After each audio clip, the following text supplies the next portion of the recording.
A very good morning, respected principal, vice principal, coordinators, teachers, and my dear friends. A very warm welcome to all to today's assembly. Let us begin this day with a prayer by Danika Chengappa of grade 3D, followed by the thought by Maria Portia Jude of grade 5A.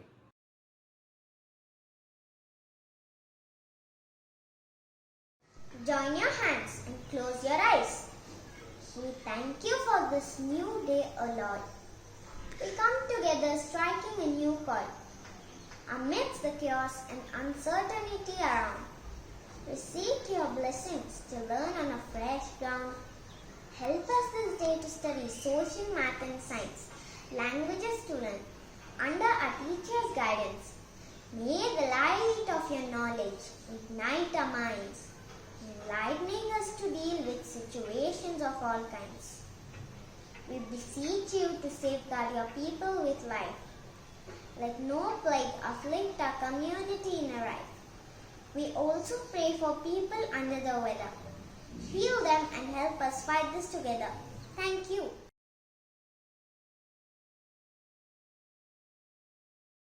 Good morning everyone. My name is Maria Kosha Jod and today I will tell the thought for the day. Without mathematics there is nothing you can do. Everything around you is mathematics. Everything around you is numbers. By Shakuntala Devi. What is this special assembly about? Well, let us first watch a video and then you can guess.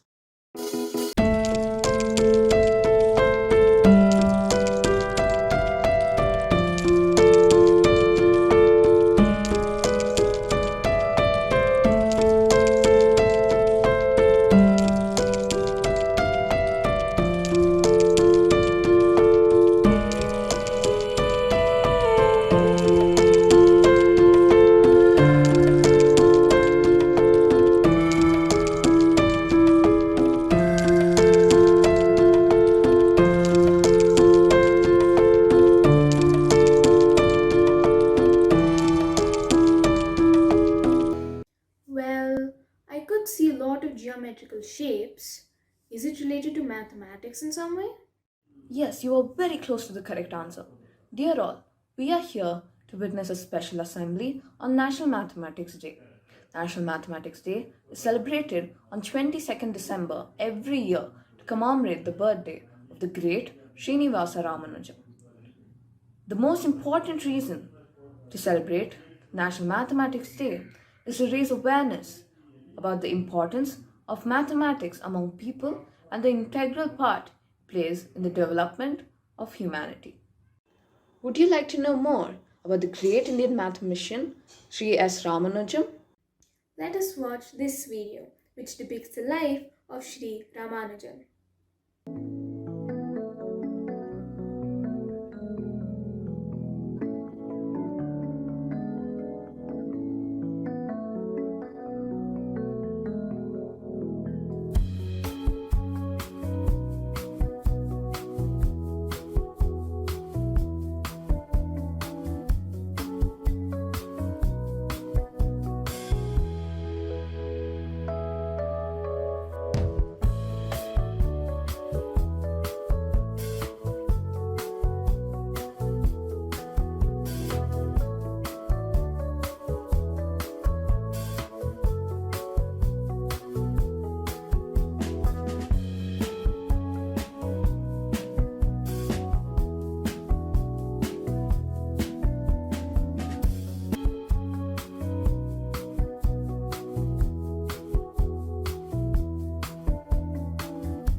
each one of us to be born in a country where the genius Sri S. Ramanujan was born. He made substantial contributions to mathematics in a short span of life. During his short life, Ramanujan independently compiled nearly 3,900 results, mostly identities and equations. Many were completely novel. His original and highly unconventional results, such as the Ramanujan prime, the Ramanujan theta function, partition formulae, and mock theta functions, have opened entire new areas of work and inspired a vast amount of further research. Now let us watch a video on the great achievements of Sri S. Ramanujan. Good morning, I am Rishona and I will be talking about Srinivasa Ramanujan. Srinivasa Ramanujan Iyengar was born on 22nd of December 1887. He was an Indian mathematician who lived during the British rule in India. Math Day in India is celebrated on 22nd of December every year to honor his great works in math. Here are some of the achievements of Srinivasa Ramanujan. Number 1. He was the second Indian to be elected a Fellow of the Royal Society. Number 2. The fastest algorithms for calculation of pi are based on his series. Number 3. The Ramanujan conjecture played a key role in the famous Lang-Lans program. Number 4. He developed the influential circle method in partition number theory. Number 5. His theta function lies at the heart of string theory in physics. Number 6. His mock modular forms may unlock the secret of black holes. Number 7. He did a groundbreaking research related to Fermat's last theorem. Number 8. Number 1729 is named Hardy-Ramanujan number.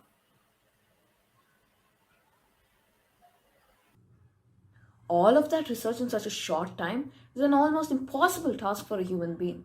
A deeply religious Hindu, Ramanujan credited his substantial mathematical capacities to divinity and said the mathematical knowledge he displayed was revealed to him by his family goddess Namagiritaya. He also once said, "An equation for me has no meaning unless it expresses a thought of God." Do you know about the Hardy-Ramanujan number? No, I don't. Let us watch this video about the Hardy-Ramanujan number.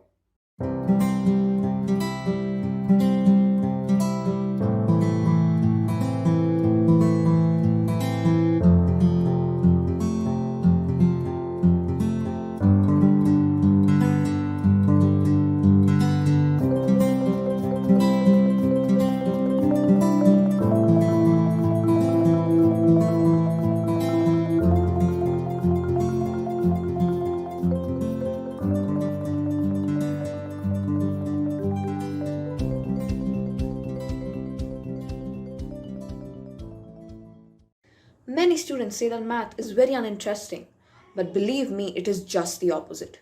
There is nothing in life without math. It engulfs our lives without us realizing this fact. We have math all around us. Math in music, math in dance, math in culinary science, math in astronomy, math in computers.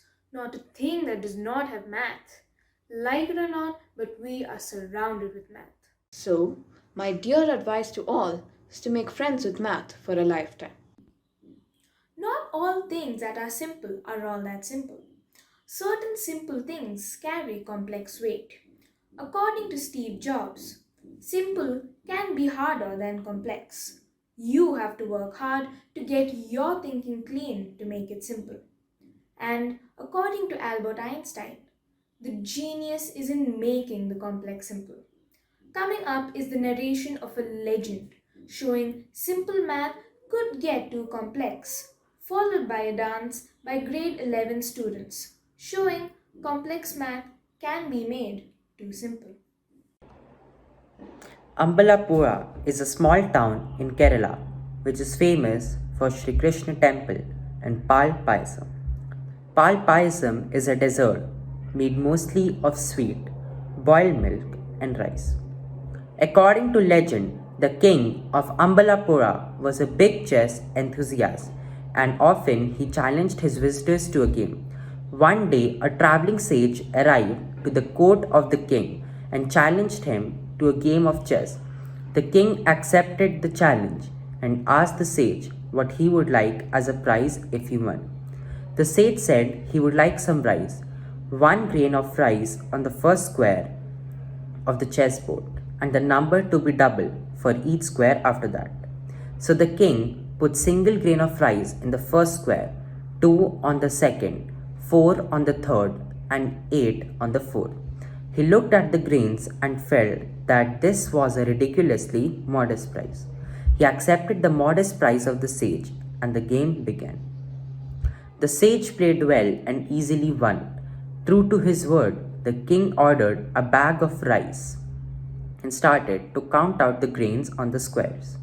He was shocked when he got just to 12 squares as he needed to put 2048 grains on it. He realized the prize is going to be a lot bigger than he had imagined.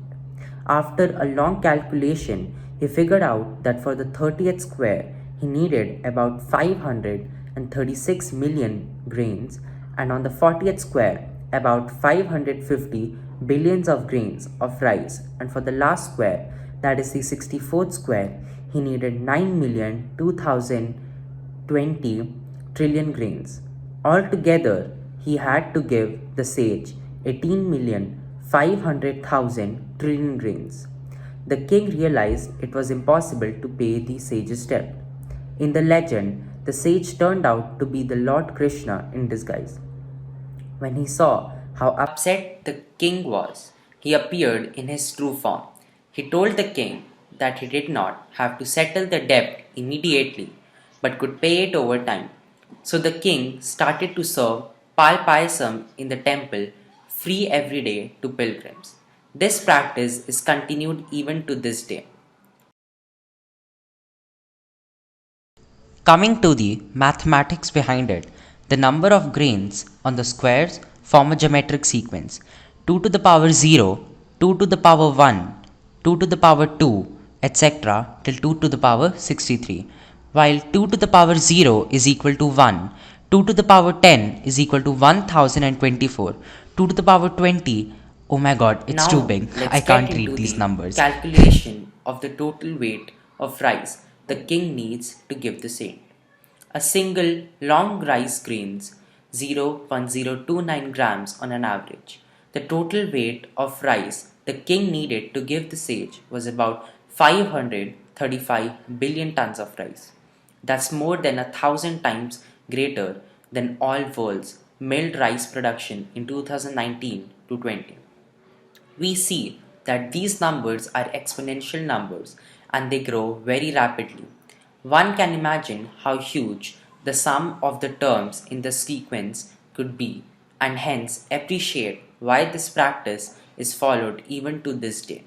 So remember the legend of Ambalapura and don't forget to visit the temple for free bowl of Pal Payasam. Dance, as we all know, is a performing art that consists of sequences or movements that have aesthetic or symbolic value. Now, graphs and visual representations of functions, on the other hand, are tools that are used in science, engineering, technology, finance, and other areas to present data or information in an organized manner. What if we combine them? What I'm talking about is a graph dance that aims to do a dance based on graphs where the arm movements represent the graphs of functions. Watch this artistic endeavor that blends the output of functions to back and forth movements at varying speeds.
stunning performance.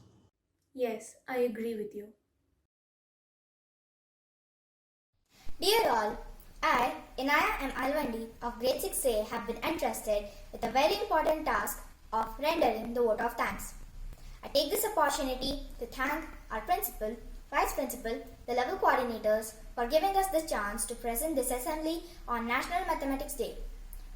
I thank all teachers and a special mention of the teachers of the mathematics department and under the able guidance of Ms. Priya Sujesh who made this possible. I thank Michael sir for choreographing the dance which was based on applications of mathematical functions. A big thank you to all the students who participated and actually made this assembly a reality. Let us all stand for the national anthem.